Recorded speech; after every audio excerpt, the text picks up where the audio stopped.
नमस्कार, मैं हूं अंकुर और आप देख रहे हैं सत्य हिंदी बुलेटिन।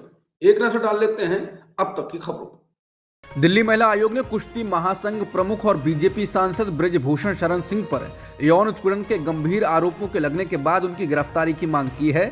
महिला आयोग अध्यक्ष स्वाति मालीवाल बुधवार को जंतर मंतर पर धरने पर बैठे कुश्ती खिलाड़ियों से मिलने पहुंची। इस दौरान उन्होंने कहा कि रेसलिंग फेडरेशन ऑफ इंडिया के अध्यक्ष को तुरंत गिरफ्तार करना चाहिए और जितने भी कोच के नाम सामने आ रहे हैं उन सब के खिलाफ कार्रवाई होनी चाहिए। उन्होंने कहा कि हम चाहते हैं कि इस आदमी यानी कि कुश्ती संघ के अध्यक्ष ब्रजभूषण शरण सिंह के खिलाफ एफआईआर दर्ज हो और जांच कर उसे गिरफ्तार किया जाए। वहीं धरने में शामिल रहे ओलंपियन बजरंग पुनिया ने कहा कि फेडरेशन अध्यक्ष को तुरंत पद से इस्तीफा दे देना चाहिए ताकि इस मामले में निष्पक्ष जांच हो पाए। देश के शीर्ष पहलवानों ने भारतीय कुश्ती महासंघ के अध्यक्ष और बीजेपी सांसद ब्रजभूषण शरण सिंह के खिलाफ बुधवार को जंतर मंतर पर विरोध प्रदर्शन किया है। महिला पहलवानों ने उन पर महिला खिलाड़ियों के यौन शोषण का आरोप लगाया। इस मामले पर पहलवान विनेश फोगाट का कहना है कि जब तक अध्यक्ष नहीं बदला जाता तब तक धरना जारी रहेगा। इससे पहले कुश्ती खिलाड़ी विनेश फोगाट ने कहा कि कोच महिलाओं को परेशान कर रहे हैं और फेडरेशन के चहेते कुछ कोच तो महिला कोचों के साथ भी अभद्रता कर रहे हैं। वो लड़कियों को परेशान करते हैं। भारतीय कुश्ती महासंघ के अध्यक्ष ने कई लड़कियों का यौन उत्पीड़न किया है। लखनऊ में कैंप लगाया जाता है ताकि अपने घर में शोषण कर सकें। फोगाट ने कहा कि वो हमारी निजी जिंदगी में दखल देते हैं और परेशान करते हैं। वो हमारा शोषण कर रहे हैं। जब हम ओलंपिक खेलने जाते हैं तो ना तो हमारे पास फिजियो होता है ना ही कोई कोच। जब हमने अपनी आवाज़ उठाई तो उन्होंने हमें धमकाना शुरू कर दिया। फोगाट ने कहा कि एक दौर ऐसा भी आया कि इतना मेंटल टॉर्चर हुआ कि मैं खुदकुशी करने की सोचने लगी थी। मैं हर दिन खुदकुशी करने की सोचने लगी। हर एथलीट को पता है कि हमारे साथ क्या गुजर रहा है। ओलंपियन पहलवान बजरंग पुनिया ने कहा कि कुश्ती को दलदल से बचाना चाहते हैं, खिलाड़ियों को प्रताड़ित किया जा रहा है। पहलवानों ने कहा, हम आज यहाँ सारे पहलवान आए हैं, जो हम लोगों के साथ किया जा रहा है वो आगे नहीं होने देंगे। भारतीय कुश्ती महासंघ के अध्यक्ष और बीजेपी सांसद ब्रजभूषण सिंह ने महिला खिलाड़ियों के यौन उत्पीड़न के आरोपों का जवाब दिया। उन्होंने कहा कि जैसे ही मुझे पता चला कि दिल्ली में पहलवानों ने फेडरेशन के खिलाफ धरना दिया तब मैं तुरंत आया। सबसे बड़ा जो आरोप विनेश ने लगाया है, पर क्या सामने कोई आया है जो कह दे कि फेडरेशन के इस खिलाड़ी का शोषण हुआ है, कि फेडरेशन के प्रमुख ने इस पहलवान का शोषण किया। उन्होंने कहा यौन उत्पीड़न की कोई घटना नहीं हुई। अगर ऐसा कुछ हुआ है तो मैं खुद को फांसी लगा लूंगा। बता दें कि दिल्ली के जंतर मंतर पर जो खिलाड़ी इकट्ठा हुए हैं उनमें बजरंग पुनिया, विनेश, रियो ओलंपिक पदक विजेता साक्षी मलिक, विश्व चैंपियनशिप पदक विजेता सरिता मोर, संगीता फोगाट, सत्यव्रत मलिक, जितेंद्र किन्हा और राष्ट्रमंडल खेलों के पदक विजेता सुमित मलिक समेत 30 पहलवान शामिल हैं। इस साल 9 राज्यों में होने वाले चुनाव की पहली खेप पूर्वोत्तर राज्यों के चुनाव की है। चुनाव आयोग ने बुधवार दोपहर को तारीखों का ऐलान कर दिया है। त्रिपुरा में 16 फरवरी को चुनाव होगा। 27 फरवरी को एक ही दिन नागालैंड और मेघालय में चुनाव होगा। 2 मार्च को नतीजे आएंगे। तीनों विधानसभाओं का कार्यकाल मार्च में अलग अलग तारीखों पर खत्म हो रहा है। चुनाव आयुक्त तो राजीव कुमार ने इस बात को प्रमुखता से रखा कि इन राज्यों में पिछले 2018 के चुनाव में महिला वोटरों की भागीदारी सबसे ज्यादा रही है। ये एक अच्छा संकेत है, पूरे देश को इसे देखना चाहिए। उन्होंने बताया कि तीनों राज्यों में मतदाता सूचियां प्रकाशित कर दी गई हैं। वहां पुलिस और नागरिक प्रशासन ने कहा है कि वो चुनावी प्रक्रिया संपन्न कराने के लिए तैयार है।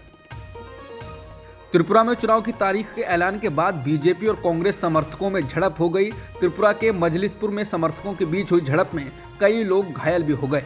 ये झड़प चुनाव आयोग द्वारा राज्य में विधानसभा चुनाव की तारीखों की घोषणा के महज आधे घंटे बाद हुई। घटना त्रिपुरा के मजलिसपुर निर्वाचन क्षेत्र के रानीर बाजार मोहनपुर की है। झड़प में कांग्रेस नेता अजय कुमार घायल हुए।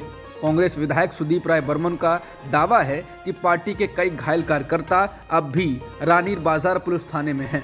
उन्होंने कहा कि क्षेत्र में बड़ी संख्या में बीजेपी कार्यकर्ताओं की मौजूदगी के कारण उन्हें अस्पताल नहीं ले जाया गया है। उन्होंने ये भी आरोप लगाया कि एक मंत्री विपक्ष पर हमले का नेतृत्व कर रहे थे। राय बर्मन ने मांग की कि निर्वाचन आयोग मजलिसपुर सहित 5 विधानसभा सीटों पर अलग से चुनाव कराए। गौरतलब है कि त्रिपुरा में विधानसभा चुनाव 16 फरवरी को होंगे, जबकि वोटों की गिनती 2 मार्च को होगी।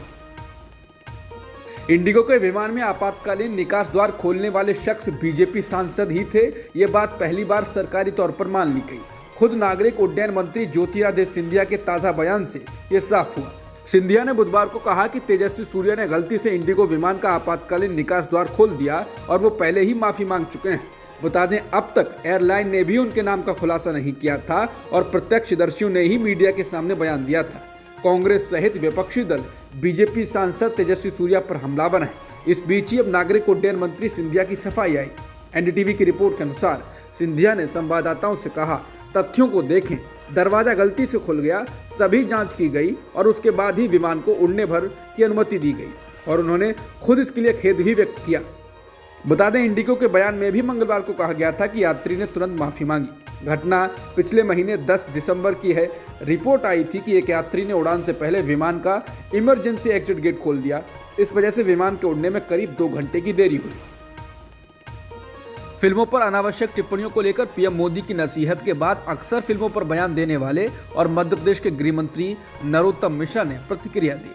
भोपाल में बुधवार को गृह मंत्री से जब पत्रकारों ने पीएम द्वारा फिल्मों पर बेवजह बयानबाजी से बचने की नसीहत को लेकर सवाल पूछा तो गृह मंत्री ने कहा, उन्होंने यानी कि पीएम ने किसी का नाम नहीं लिया, लेकिन उनका हर शब्द हमारे लिए शिरोधार्य है। सारे कार्यकर्ता वहां से प्रेरणा लेकर आए हैं। इस दौरान राजकुमारी संतोषी की फिल्म गांधी गोडसे एक युद्ध को लेकर मध्य प्रदेश में हो रहे विरोध पर पत्रकारों ने गृह मंत्री से सवाल पूछा तो उन्होंने चुप्पी साध ली। गृह मंत्री से पत्रकारों ने दूसरी बार फिर से पूछा कि गांधी गोडसे को लेकर एनएसयूआई विरोध कर रही है, हिंदूवादी संगठन समर्थन में है, इस पर आप क्या कहेंगे? गृह मंत्री ने सवाल का जवाब नहीं दिया।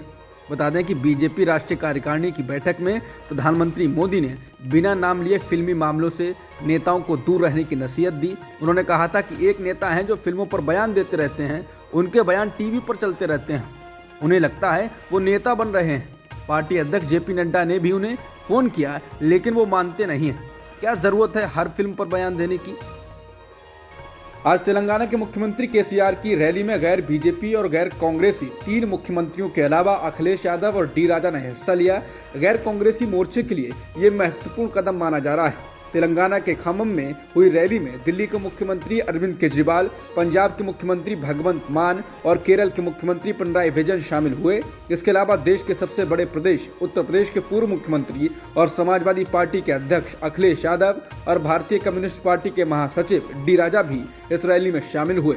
इस दौरान सभी नेताओं ने संबोधन किया। दिल्ली के सीएम अरविंद केजरीवाल ने कहा कि स्टालिन साहब हमारे स्कूल देखने आए, वापस जाकर उन्होंने अपना स्कूल ठीक किया, मुझे बुलाया अपने स्कूल के उद्घाटन में। पहली बार इस देश में नेता एक साथ आ रहे हैं, अखिलेश जैसे नेता हमारे साथ आ रहे हैं। अखिलेश यादव ने कहा कि अगले चुनाव में बीजेपी की हार तय है।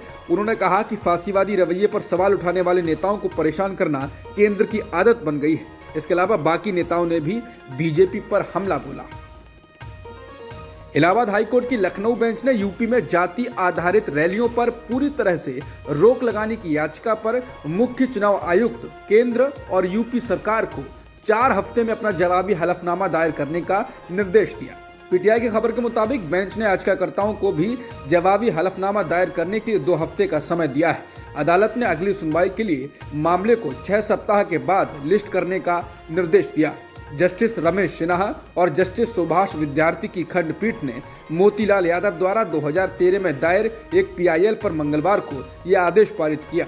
बेंच ने इससे पहले उत्तर प्रदेश के 4 प्रमुख राजनीतिक दलों को नोटिस जारी कर जवाब मांगा था कि राज्य में जाति आधारित रैलियों पर पूरी तरह बैन क्यों नहीं लगाया जाना चाहिए।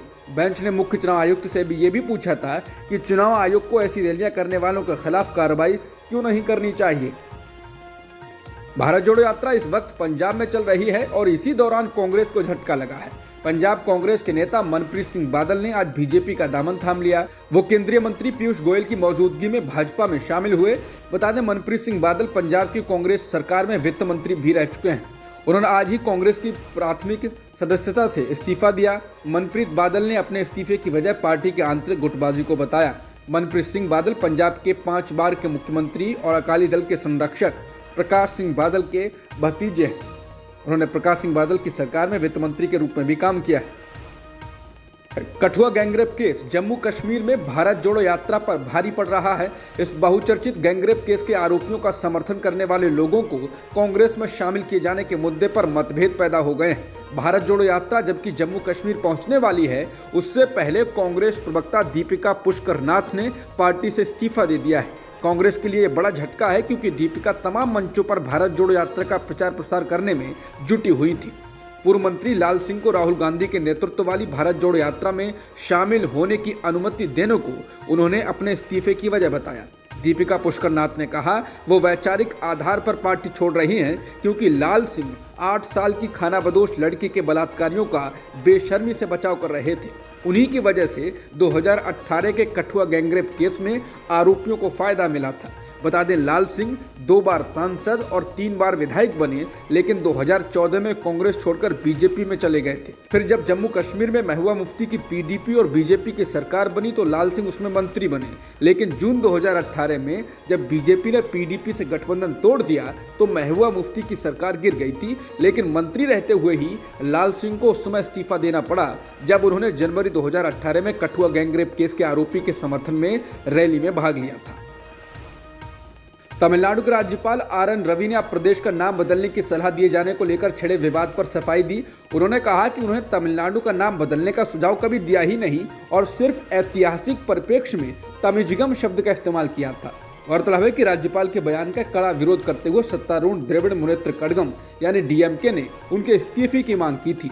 यही नहीं, बाद में प्रदेश बीजेपी अध्यक्ष ने भी राज्यपाल के बयान को अनावश्यक बताया था। इसके बाद राज्यपाल ने तमिलनाडु राजभवन द्वारा जारी किए गए प्रेस नोट में कहा, राजभवन में 4 जनवरी को काशी तमिल संगम के स्वयं सेवकों को सम्मानित करने के लिए आयोजित एक कार्यक्रम में तमिल लोगों के काशी के साथ ऐतिहासिक सांस्कृतिक जुड़ाव पर विचार करते हुए मैंने तमिजिगम का उल्लेख किया था। उन दिनों तमिलनाडु नहीं था, इसलिए ऐतिहासिक सांस्कृतिक संदर्भ में मैंने तमिजिगम शब्द का उपयोग किया था, नाम बदलने का सुझाव नहीं दिया। बता दें, राज्यपाल ने एक कार्यक्रम में कहा, इतने सारे शोध लिखे गए हैं, सभी झूठे और घटिया कल्पना पर आधारित है। इसे तोड़ा जाना चाहिए और सत्य की जीत होनी चाहिए। तमिलनाडु के लिए तमिजिगम अधिक उपयुक्त शब्द है। बाकी देश ने लंबे समय तक विदेशियों के हाथों बहुत तबाही झेली है। जम्मू कश्मीर के पूर्व मुख्यमंत्री और नेशनल कॉन्फ्रेंस के अध्यक्ष फारूक अब्दुल्ला ने मंगलवार को कहा कि कश्मीर समस्या और आतंकवाद तब तक खत्म नहीं होगा जब तक हम अपने पड़ोसी से बात नहीं करते और दशकों से चली आ रही समस्या का वास्तविक समाधान नहीं ढूंढते। उन्होंने ये भी कहा कि जब तक हम एकजुट नहीं होंगे तब तक भारत तरक्की नहीं कर पाएगा और मजबूत नहीं बन पाएगा। रॉ के पूर्व प्रमुख ए.एस. दुलत की किताब के दिल्ली में हुए विमोचन कार्यक्रम के दौरान नेशनल कॉन्फ्रेंस प्रमुख ने कहा, भारत एक अनोखा देश है और ये इसलिए है क्योंकि यहाँ हम सब मिलकर सोचते हैं। उन्होंने कहा, हमें फिर से महात्मा गांधी के सपनों के भारत में लौटना होगा। अगर देश को प्रगति करनी है तो छोटे छोटे विभाजन को समाप्त करना होगा। जब तक हम एकजुट नहीं होंगे देश कभी मजबूत नहीं होगा। बता दें, अभी कुछ दिन पहले ही पाकिस्तान के प्रधानमंत्री शहबाज शरीफ ने भी भारत से संबंधों को सुधारने को लेकर बयान दिया। उन्होंने तो यहाँ तक कह दिया कि भारत के साथ 3 युद्धों से उन्होंने सबक सीख लिया है। पंजाब में चीन में बने हथियार पाए गए। बीएसएफ ने आज बुधवार को ये जानकारी दी। ये हथियार पंजाब के गुरदासपुर जिले में ड्रोन के जरिए गिराए गए हैं। ड्रोन से हथियार पहुंचाने की अपनी तरह की पहली घटना पंजाब में हुई। बीएसएफ ने इस मामले को गंभीरता से लिया। बीएसएफ ने बताया कि पाकिस्तानी ड्रोन द्वारा गिराए गए हथियारों की खेप में चीन निर्मित 4 पिस्तौल जब्त की गई हैं। बीएसएफ के मुताबिक मंगलवार और बुधवार की दरमियानी रात को गुरदासपुर के ऊंचा टकला गांव से 4 चीनी निर्मित पिस्तौल, 8 मैगजीन और 47 जिंदा राउंड की खेप बरामद की गई। दिल्ली सरकार बनाम एलजी मामले में अफसरों के ट्रांसफर पोस्टिंग पर अधिकार को लेकर सुप्रीम कोर्ट ने फैसला सुरक्षित रख लिया। दोनों पक्षों की दलील सुनने के बाद 5 जजों की संविधान पीठ ने 5वें दिन सुनवाई के बाद फैसला सुरक्षित रखा। बता दें, कोर्ट को यह तय करना है कि दिल्ली में नौकरशाहों की ट्रांसफर पोस्टिंग का अधिकार किसके पास है, दिल्ली सरकार के पास है या उपराज्यपाल के पास। इसको लेकर लंबे समय से दिल्ली की आम आदमी पार्टी सरकार और केंद्र के बीच रस्साकसी चल रही है। वहीं दिल्ली सरकार बनाम एलजी मामले में संविधान पीठ में सुनवाई खत्म होने के मुहाने पर केंद्र सरकार ने बड़ी मांग की। केंद्र ने इसे 5 जजों की पीठ से मामले को 7 जजों की बड़ी बेंच में भेजने की गुहार लगाई। केंद्र का कहना है ये मामला देश की राजधानी का है, ऐसे में इसके महत्व को देखते हुए मामले को बड़ी बेंच में भेजा जाए और दिल्ली को अराजकता के हवाले न किया जाए। पाकिस्तान के पंजाब के बाद अब खैबर पख्तूनख्वा प्रांत की विधानसभा को भी भंग कर दिया गया है। पूर्व प्रधानमंत्री इमरान खान की पार्टी के नेतृत्व वाली ये दूसरी राज्य सरकार थी जिसने सत्ता छोड़कर चुनाव का रास्ता चुना है। राज्यपाल हाजी गुलाम अली ने विधानसभा भंग करने के आदेश पर दस्तखत किए। राज्यपाल के आदेश में कहा गया है कि मुख्यमंत्री की सलाह पर प्रांतीय विधानसभा को भंग किया जा रहा है। कार्यवाहक मुख्यमंत्री की नियुक्ति होने तक महमूद खान मुख्यमंत्री पद पर बने रहेंगे। बता दें, इमरान खान लंबे समय से चुनाव कराने के लिए सरकार पर दबाव डाल रहे हैं। इस बीच इमरान खान का यह दांव सरकार पर दबाव डालने की कड़ी में नया और बड़ा पैंतरा है। हैदराबाद में खेले जा रहे न्यूजीलैंड और भारत के पहले एक दिवसीय मैच में रोहित शर्मा की टीम ने मेहमान टीम के सामने 350 रनों का लक्ष्य रखा। शुभमन गिल ने इस दौरान शानदार दोहरा शतक जड़ा तो रोहित शर्मा ने 34, विराट कोहली ने 8, ईशान किशन ने 5, सूर्यकुमार यादव ने 31 रन, हार्दिक पांड्या ने 28, वाशिंगटन सुंदर ने 12, शार्दुल ठाकुर ने 3 रन बनाए। इसके जवाब में न्यूजीलैंड के बल्लेबाज शुरुआत तो बेहतर नहीं दे पाए, हालांकि मैच रोमांच की ओर बढ़ रहा है। बता दें कि भारत न्यूजीलैंड के बीच 3 एक दिवसीय मैचों की सीरीज का आज पहला मैच खेला जा रहा है। ऑस्ट्रेलियन ओपन में राफेल नडाल उलटफेर का शिकार हो गए। उनको बुधवार को अमेरिका के मैकेंजी मैकडोनल्ड ने 3 सेटों में हरा दिया, जिसके बाद नडाल ऑस्ट्रेलियन ओपन 2023 से बाहर हो गए। नडाल अपने 23वें ग्रैंड स्लैम सिंगल टाइटल जीतने की रेस में थे। बता दें, नडाल चोट के कारण परेशान थे और इस कारण उनको मैदान के बाहर भी जाना पड़ा था। अब तक की खबरों में इतना ही। बाकी खबरों के लिए बने रह सकते हैं आप सत्य हिंदी के साथ। नमस्कार।